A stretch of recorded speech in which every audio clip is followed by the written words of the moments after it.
女人从床上醒来，却发现自己的手被丈夫铐住的。正在疑惑的时候，丈夫竟直接开枪自杀。女人本能的想赶紧离开，可是两人的手却铐在一起，无论女人怎么用力都挣脱不开。她绝望的大喊，但根本无济于事。而这场令人匪夷所思的报复，还要从一场红杏出墙讲起。2天前，小美与另一个男人欲语还休地倾诉着对彼此的思念。老黑在宾馆暧昧的氛围中意乱情迷，但当他靠近情人想要一亲芳泽时，女人却如受惊的小鹿般快速躲开。他逃到洗手间里，满脸纠结地对老黑说 This isn't gonna work. We can't do this anymore. 老黑见小美这般态度，也不着急，而是循循善诱地蛊惑她。I really care about you. You can't say you don't feel the same way about me. 没有哪个女人能抵抗得住真挚而热烈的告白。小美心中情感如波涛般剧烈起伏，她怕再待下去会犯原则性的错误，于是抓起衣服便要离开。老黑见状，苦苦哀求小美明天再见一面，可小美却果断拒绝了，因为明天是她11周年结婚纪念日，这么神圣的日子实在不方便出来偷吃。第二天，小美打扮得如一朵娇艳的黑玫瑰，她一踏入老公的办公室，便看到一本卷宗，映入眼帘的是小美遍体鳞伤的照片，以及一个凶神恶煞的独眼龙，这让小美脑海中一闪而过一些可怕的画面。丈夫的出现打断了她的回忆，发现老婆的手中握着独眼龙的照片后，却显得非常淡定。You know that's only gonna trigger your anxiety. 但小美想要搞清楚丈夫翻出这个卷宗是要干什么。身为律师的丈夫表示，他即将假释这个男人，这令小美十分不满。当年就是这个男人入室抢劫，害得她差点丢掉小命，多亏她当时强悍，戳伤了男人的眼睛，才有机会获救。如今10年过去，这种人竟然还要放出来为非作歹。丈夫没理会小美的抗议，比起这些，更在意的是丈夫今天没穿她喜欢的红裙子。It's still time to stop by the apartment and change. 丈夫是一个控制欲极强的男人，小美在这段压迫感十足的婚姻中，时常感觉自己只是他的乖巧木偶。就连今天的结婚纪念日，小美也必须按照他的安排严格执行每一步。俩人在下电梯时，好巧不巧遇上了小美的情人老黑，而他也正好是丈夫的下属。小美在看到隔壁老王的那一刻，表情有一瞬的惊讶。虽然俩人在私下经常钻小旅社，但现在也只能装作不熟的样子。然而丈夫似乎察觉到了什么。You met my wife. I'm Jim. 小美赶忙抢答说，他们在去年的圣诞晚会上遇到。老黑也连忙搭腔，不料丈夫却来了这么一句 You both know it wasn't a Christmas party. 此话一出，小美和老黑的心都提到了嗓子眼儿。难道丈夫发现了他俩之间的奸情？结果丈夫只是微微一笑。 It was a holiday party.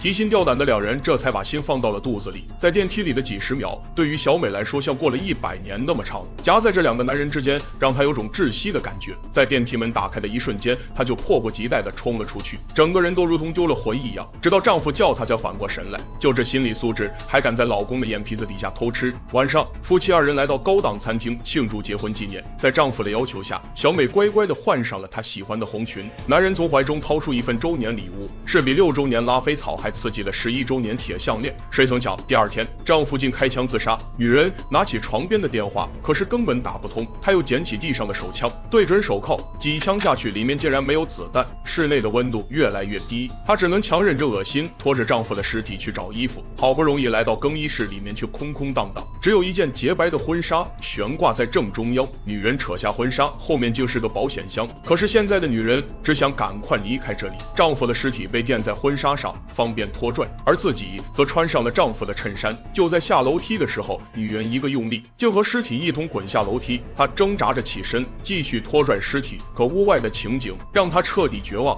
白雪连天，自己根本走不了多远就会被冻死。女人只能重新回到屋里，寻找一切对她来说有帮助的东西。这时她发现手机被丈夫扔到了花瓶里，她捞出手机，不断祈祷，好在手机还能开机。可还没等高兴，手机又花屏关机。她拉开抽屉，原本满是工具的厨房现在却什么也没有，所有东西都被男人清空了。好在她在垃圾桶里找到了车钥匙，她用婚纱包住了脚，又是一阵费力的拖拽，扒下了丈夫裤子，这才足以让她拖着尸体来到车库。她将丈夫扶上副驾驶，然后费力的来到主驾，拿出钥匙启动车辆。他连忙启动空调，希望能变得暖和些，可温暖仅仅持续了几秒，车子就再度熄火。女人气愤不已，只能大声的咒骂。打开车门，这才发现油箱已经被抽空，看来丈夫已经封死了她的所有活路。就在女人思考下一步该怎么办时，丈夫却突然说了话，她被吓了一跳。仔细辨别之后，才发现是丈夫提前录好的声音。他痛诉女人出轨的事情，并宣称这一切都是为了报复。他将尸体拖回别墅，在洗手间里清洗了脸上的血迹，抬头看着自己，猛然发现了丈夫昨晚送自己的项链，她想要摘下来，可是项链却坚固异常，根本无法扯断。为了自救，她又带着尸体来到了地下室。原本这里也满是工具，现在却一样变得空空如也。没办法，她还得将尸体拖上去，可又是一个踉跄，再度被尸体拖了下来。You fucking hypocrite! 他一边碎碎念，一边拖行尸体，终于将他拖了上来。楼梯不高，却让他费尽了所有力气。女人知道现在还不能休息，她必须继续自救。暗房里，昨天还满是甜蜜的照片，今天就全都变了模样，满是老黑与她的合照，甚至还有她几年前遭受凌辱的照片。女人一转头，墙上的照片吓了她一跳，那个男人正是几年前侵犯她的凶手。这时，小美注意到了照片下方有一个留声机，上面的卡片写着播放。小美犹豫了一下，还是按下了播放键，里面缓缓传出小美的口供记录。当年那个独眼龙抢走她的相机，握着刀在她身上为所欲为。小美慌乱之中，用手中的钥匙戳伤了她的眼。黑暗的过往实在太可怕，她越听越崩溃，随手抓起旁边的工具，将留声机砸了个稀碎。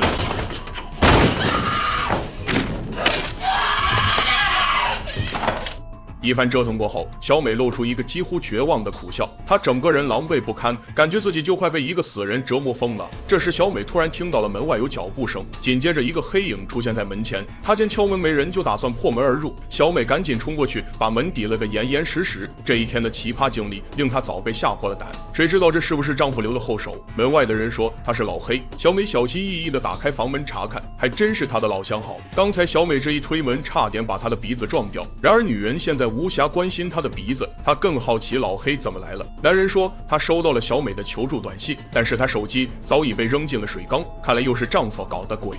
小美神经紧绷了这么久，现在好不容易见到个人影，又是和自己关系最亲密的人，她也不再废话，连忙开门。老黑一进来就被眼前的景象吓呆了，浑身是血的小美，光溜溜的老板，俩人紧紧相连的手铐，这画面的冲击力实在是太大了。老黑边打量着诡异的现场，边告诉小美Last night, the DA raided the entire office. They placed charges against Mark. Evidence of tampering on multiple cases. Why try to call you? 原来丈夫是因为自己的职业生涯完蛋了，所以他选择了自杀，也不想让老婆独活。本为他是因为被老婆背叛才寻死的疯批纯爱，结果是因为本来就必死无疑，顺带着拖老婆下水。老黑作为一名律师，他第一反应是在警察到来前编好故事。小美很无语，他认为只要说出真相就行了，还编故事干嘛？老黑闻言有些生气地指出小美的愚蠢，好端端的证据因为小美洗了个脸全都毁了。 You wash your face? Yeah, I rinsed my dead husband's blood and brains off. Why? Do you think that I did this? You gave us shit 5 minutes ago when you washed the evidence off your face. Call the fucking police! 荒郊野外，奸夫淫妇以及一个被枪杀的丈夫，如果实话实说，警方不怀疑他们才怪。小美被老黑的畏手畏脚气炸了毛，她这一天过得可谓是生不如死。丈夫在她面前莫名其妙的爆头，通讯全断，车里没油，工具一个也没有，还要拖着死尸到处走。情人更是来得莫名其妙，谁知道死鬼老公还有什么阴谋？现在她的心中只有一个念头：报警滚球。老黑觉得小美说的十分有道理，他刚要掏手机报警，却发现手机落在了车上。这时无垠血海中出现了一辆正朝这边驶来的汽车，看样子来者不善。老黑决定独自出门应付，并告诫女人一定不要出来。很快从车上下来一个黄毛，他声称自己是来修水管的。老黑给了黄毛250让他走，可是黄毛不肯，死活要进屋里。就在两人僵持不下的时候，车上又下来了一个胡子男，他伸手指住黄毛，随即一个转身竟一刀刺进老黑的身体，房门被一脚踹开，胡子男手持利刃走进屋内。角落里的小美害怕至极，马上就要哭出声来。好在大胡子并没有发现他，可黄毛却吓傻了，他没有预料到大胡子竟然如此凶残，他怕了。What are you fucking doing? You just fucking relax.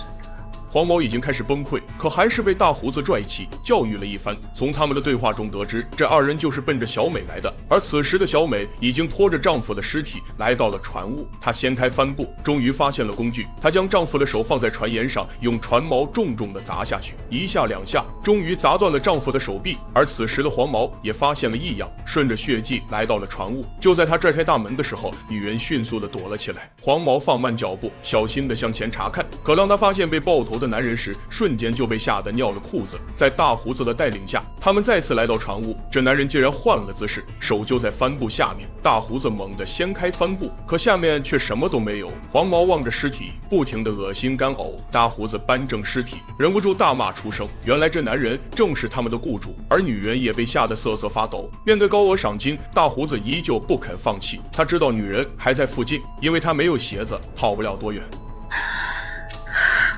他撕开婚纱，开始缠绕脚掌，然后用力地拽下油管，顺着管路找到了一个油箱，这也让他找到了一丝活路。他拖着油箱跑向车库，可积雪却让他寸步难行。就在他拽起油箱再度起航时，黄毛却走了出来，女人直接躺下，成功地躲过了一劫。就在黄毛对着尸体转圈的时候，女人已经到达车库，可此时大胡子也走了出来。女人在挪动油箱时，不小心发出的声音吸引了他，就在女人泵油的时候走了进来。他看到足迹，知道女人就在附近，趁他低身查看，女人则躲在轮胎后面。在绕过来时，女人已经藏在车底。大胡子知道女人的想法，便用刀刺穿了轮胎。女人逃出来时，正巧碰到黄毛，于是赶忙跑到地下室中。不知道是直觉还是什么，大胡子也跟了进来。就在最后一刻，女人的脚消失在楼梯深处，她被夹在楼梯中间，上面是黄毛，下面是大胡子。就在他们向着女人缓缓逼近时，车库的汽车突然响了起来。女人的机智再次救了自己一命。她看着死去的老黑，眼神中满是不舍。可当下最重要的就是逃离这里，因为胡子男已经从车库出来。他把木棍横在地下室的门上，两人一前一后的进到屋子里。此时的他们已经确定女人就在这间屋子里。胡子男爬上阁楼，而此时的女人正躲在白布下。他一步步逼近，一把掀开白布，下面就是高尔夫球桶。一旁，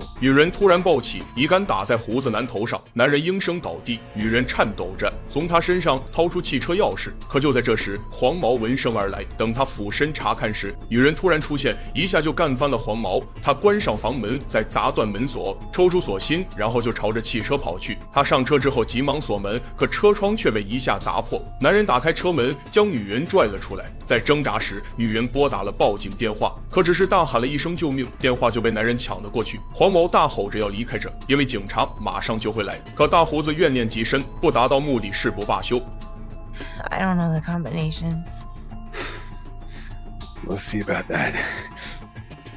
等女人再次醒来，发现自己再次与尸体锁在了一起。劫匪们推出保险柜，然后就准备切掉她的脚趾，逼问出保险柜密码。黄毛还心存善意，想要上前阻止，却被男人一把推开。而这也让黄毛发现了床下的手枪。No, please.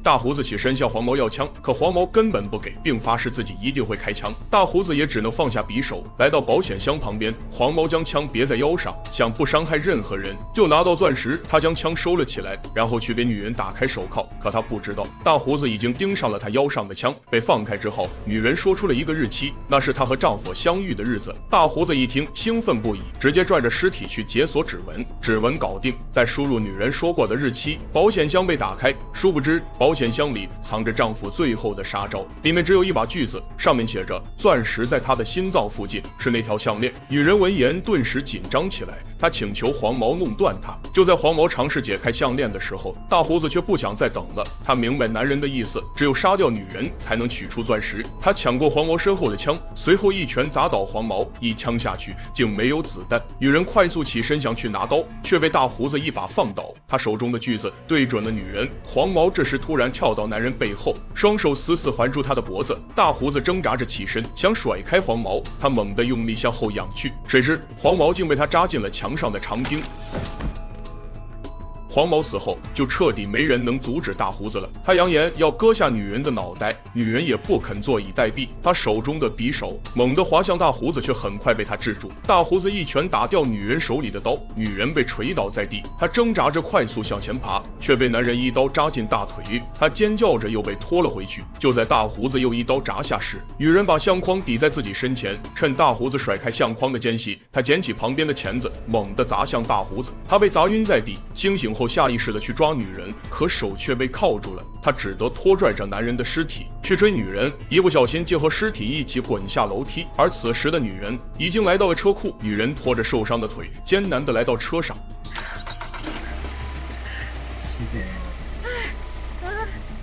幸好这时车子被成功发动，他毫不犹豫倒车出库，然后猛踩油门，想将大胡子撞死，可自己也失去控制，撞到一旁的木屋上。大胡子挣扎着爬起来，向驾驶室靠近。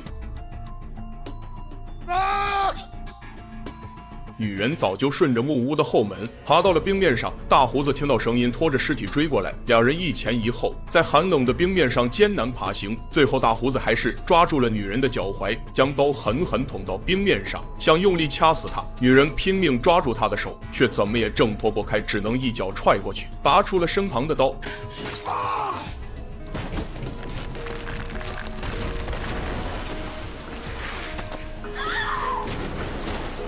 刺骨的湖水中，两人仍旧不死不休。大胡子将女人从后面抱住，狠狠勒住了她的脖子。女人却摸到他胸口的刀，拔下来往眼睛扎去。剧烈的疼痛让大胡子无声的惨叫，血雾一下炸开，他也被尸体拽着沉入漆黑的湖底。女人则奋力游到冰面底下。